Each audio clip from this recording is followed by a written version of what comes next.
GDQ, the modules. I have this idea. You see, back in the long ago, when computers were called microcomputers and were actually fairly big, mostly, when telephones were attached to walls and information was kept in books, there were classic tabletop RPGs.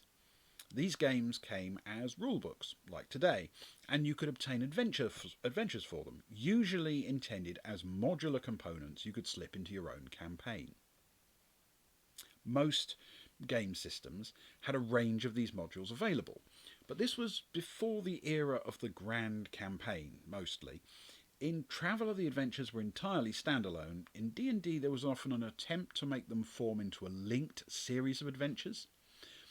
And the difference between those two was down to a peculiarity of D&D. The level system. If you only played D&D, you might assume that levels are an inherent part of how RPGs work. But in fact, there are many other ways to support character progression that do not depend upon it. The strength of the D&D arrangements are that it's easy to pitch a battle at an appropriate level for the party. The weakness is the way it leads to inevitable boss fights, where characters always draw swords to solve their problems. If the enemy is so dangerous that you might never be able to defeat them in main combat, well then you need to find another way around. But in D&D, you just level up a couple of times and then come back in a bellicose mood. Accordingly, D&D modules were often intended to be a series of adventures that could be played in order, shepherding a party through multiple enlevelings as they reached the finale. So I've decided to actually go through a few of the old adventures that were written for the two systems that I'm truly familiar with. Not because I'm desperate for content, no. I could easily do this as a hot tub stream if that was the case. No, because these old adventures are actually often available for tiny amounts of money, offer a style of role-playing that's very direct and problem-solving based, and are really easy to grab as whole stories or just inspiration for your next plotline. Generally, you should remember that the weighting of monsters, the available skills, the combat systems, and the potential instant death moments should be checked before playing. The last one's really important. When there's a passageway that leads to instant death, do put a warning sign over the entrance. Okay? So, next time I think I'll do some Traveller ones, but this time I want to give you a quick overview of the set of adventure modules known to us D&D old-timers as GDQ. For more modern audiences, this is not the speed-running video games event, Games Done Quick. Not at all. And now that I've made that reference to show I'm still in tune with the zeitgeist, the actual sequence of modules is known as the AGDQ series, which wouldn't make sense for the reference above, and so I wouldn't have been able to demonstrate that I'm down with the kids and all that. D&D modules, back in the 70s and 80s, had identifying codes, usually a single letter followed by a number. Depending on how much time we spend on these adventures, I might get to modules with the stirring titles S3, B1, or even I6. But for now we're going to look at a series of 11 modules in arguably 4 parts. I say arguably because the first part comprises modules A1, A2, A3 and A4, but that can almost be seen as a prequel for players at a fairly low level. And these 4 are followed by G1, G2 and G3, which are aimed at the mark where people are definitely mid-level. The third part includes D1, D2 and D3, and a fourth part is a seething... Well, we'll get to that. We'll finish off with the module Q1, after which I'll need a drink, after which I'll need a large drink. Might have one now. Better. So, why begin the look at the old modules with this set? Because they contain the single best adventure module ever written for AD&D. Hands down, the best. They're often described as the best campaign sequence ever as well, but the truth is I didn't play most modules as campaigns, even those that were intended as such. My experience of most classic modules as campaigns is therefore quite limited. I did, however, play GDQ through as a player and then ran all or part of it as a DM several times. Even when I moved off to other series, I still retained one of these modules as a standalone adventure for a party interested in a challenge. And you'll be able to work out which one that is, and which one it isn't. So it's time to start at the beginning. The letter codes for modules usually had a specific purpose, though sometimes it's unclear. The A series supposedly stood for Eyrie of the Slave Lords, and was a series of 4 modules aimed at characters of level 4 to 7. More specifically, these were intended to take a party from approximately level 4 to level 7. In principle, if you got through the first one, you should hope to be at level 5 or so, maybe even 6 by the end, because they do get a bit more challenging as time goes on. Now, I know what you're thinking. Yes, I do. It's because I have special powers. You're wondering how it's possible that the adventure starts at level 4, aren't you?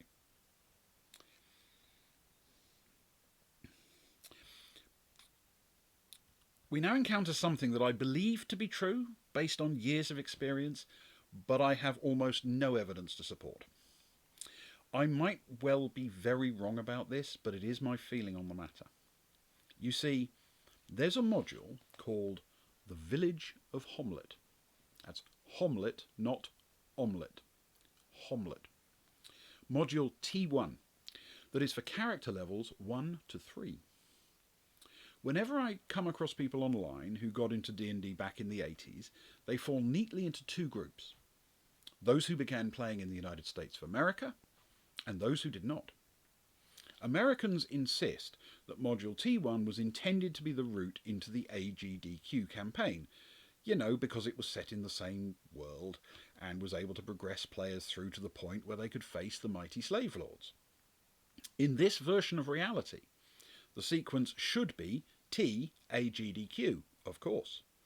Watch the videos of enthusiastic Americans and they all tell you this with moistened eyes, recalling their first visit to Homlet as if it was handcrafted by their beloved grandfather in his shed. But I grew up and began playing in the UK.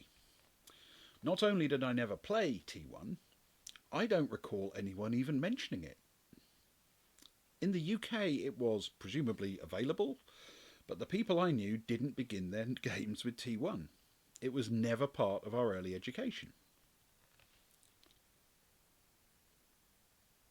In the UK, almost everybody originally began their characters by going through either module B1, In Search of the Unknown, or B2, The Keep on the Borderlands, sometimes both. These were actually intended for basic D&D, but still easy enough to use introductorily. Later, when they got too familiar, it was common to use the U1 or U2 modules, the so-called underwater series. My completely subjective impression is that these were a more common way to get going across the rest of the world as well. Okay, to be fair, there is also a subset that used N1 as their entry point, but I think they're just being deliberately obtuse. So for our purposes, I'm going to assume that you might have entered the series via T1, B1, B2, N1, U1 or U2, but however you did it, you joined the series properly at A1. To overcomplicate things, if you kept going for a while with any of those prequel series, you could then skip the A series altogether and join the main narrative at the G series, which is in fact exactly how I did it when I went through these modules as a player, the first time I ever met them. But in general, there was an enormous range of routes to level 4 or so, but relatively few to level 8. So we're going to assume that the A series probably is, if not the only way in, at least a very common one. So after that wild digression, we get back to the A series. Oh, except for one digression from the current digression. I finally read T1, The Village of Homlet, years later, having never played it. And without wishing to sound too disrespectful, I didn't think it was all that good. Any of the other routes in would probably be more fun. At least I think so. Still, people have fond memories of it because it was their first adventure. And who am I to doubt that they managed by dint of superhuman effort to extract some tiny sliver of joy from its fetid pages? Who am I indeed? Right, yes. The A series. Oh, yeah. So, quickly, I must tell you something important first, which is now another digression. Not all modules and other things had a single letter code. So not everything that begins with an A is part of the A series. In particular, there's the AC series, which weren't really modules for the most part, but were accessories like blank character sheets and DM screens. Two of those, AC3 and AC8, contained pop-out tiles for putting on a table and making up your own adventure maps to march through, which were great, though you did have to be a bit careful in making sure you got the right one, because unfortunately AC8 was printed with AC3 on the cover. Now that's something they recognised might be confusing and fixed by making a sticker to affix over the incorrect AC3 found on the AC8 and now identify it equally incorrectly as AC5, which wasn't as helpful as they thought because there was already an AC5.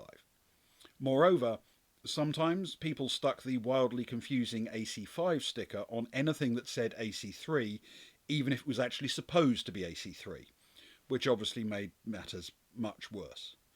So, broadly, there were some marked AC3 that were actually AC3, some marked AC5 that were actually AC3, some marked AC5 that were actually AC5, some marked AC3 that were actually AC8, and some marked AC5 that were actually AC8. There were none at all marked AC8 that actually were AC8, obviously. Believe it or not, TSR thought the letter codes would make things easier for people. Now, where was I? Oh, right. The A series. The 4 modules in this series are rather a headlong rush. Essentially, the characters have been hired to deal with the eponymous slave lords, and they go to a city that's in the hands of these villains. Only they don't. This is the old style of module. So what actually happens is that a brief description is written of how you got here, and the adventure begins with the characters already at the city, already in danger. All the stuff about how you found the city, who hired you, that's all just forgotten in the headlong rush. And this is entirely in line with how those early modules were intended to be used. Remember, the theory was you'd drop the modules into your own campaign. So all that wishy-washy stuff, like how you got the job in the first place, would be based on your own story. Only once you arrive at the city is there a module unit to face. Not only that, but the 4 modules, though they exist with convenient chapter breaks at the end of each, are just a series of headlong rushes themselves. If you played it all the way through, it would be entirely possible for your DM to basically congratulate you on completing one module, open the next, and immediately describe the peril you now had to face. Though the second one does include a bit of wilderness before the next trap-filled monster house. As a series, they're not bad. I never got to experience them as a player because when I did the ADGQ series, it was actually B1, B2, GDQ for me, so to speak. But as a DM, I can tell you there's some pretty good stuff in here. Obviously, I'm not going to give spoilers, but I would definitely suggest not using them as a campaign on their own, but weaving a bit of story around each and providing a bit of relaxation between the fighting. If used like that, much as they were originally intended, they're a really good sequence. So next, the G series. The G in G series, it stands for giants. Oh, yes.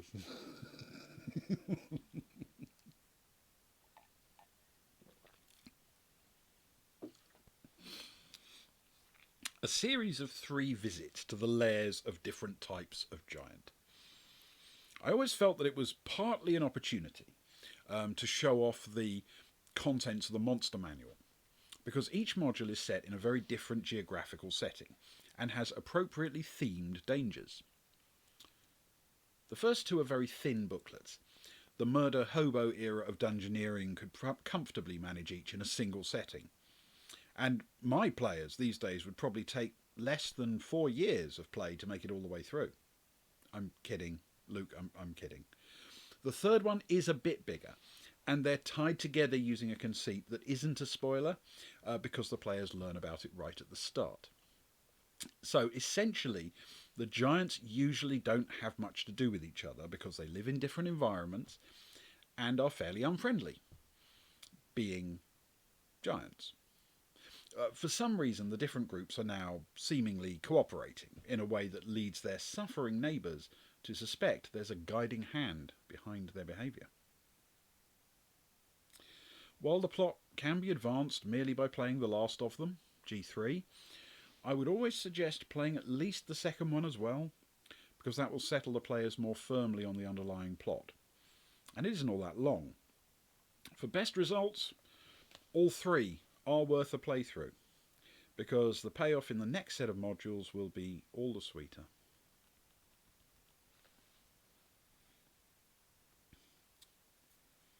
So we get to the D series. These are set in the Underdark and are collectively one enormous chase scene.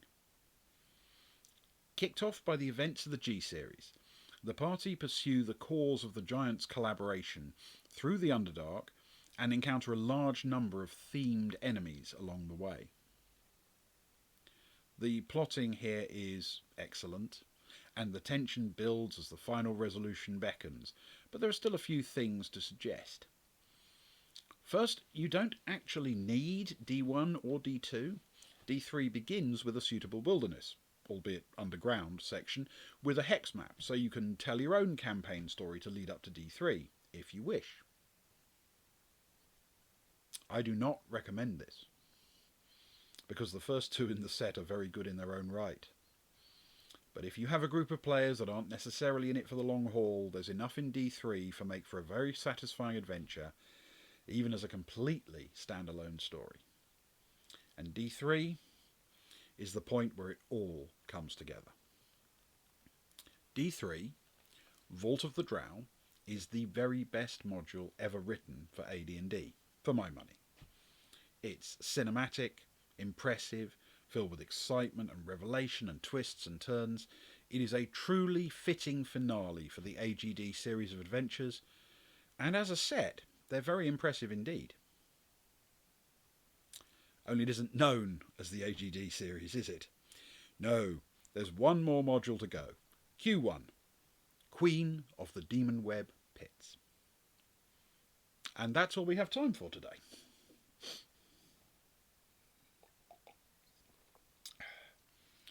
Right. I mean, we've come all this way.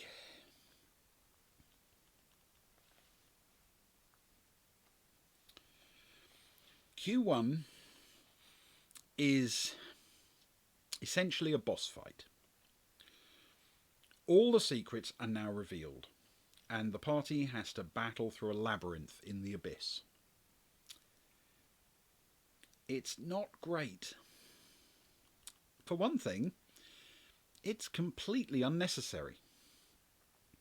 The party volunteers to go there and do this because, well, reasons. They've already solved the problem they set out to solve. They've dealt with the enemies and saved the world. If they just go home, the big bad boss might come after them, but it will be a lot easier to cope with on their own plane than in the abyss. For another thing, it's just weird. It's as if, after all this adventuring, the authors feel that it is a personal affront that the party isn't dead yet, So they dangle an almost unwinnable scenario before them in the hope that the medals they've so diligently earned will all be awarded posthumously. The players have carefully strengthened their characters as they've levelled them up, only to find that many of those choices actually make them weaker in the final adventure, because that'll be funny, right? So, my recommendation is that you skip this one entirely. You'll have discovered the identity of the final boss at this stage, so let the party face it in the vault, or on the surface, or in the town, or not at all, but don't waste time with this rather contrived ending. At least, that's what I would do. And that does bring us to the end of this one, at last. I wish I'd had the chance to play it all the way through as AGD, and not AGDQ, but I did take a couple of parties through AGD with a campaign, with or without a soupçon of Q tacked on at the end. It's what I'd do again if I was introducing people to Advanced Dungeons & Dragons. U1, U2 and AGD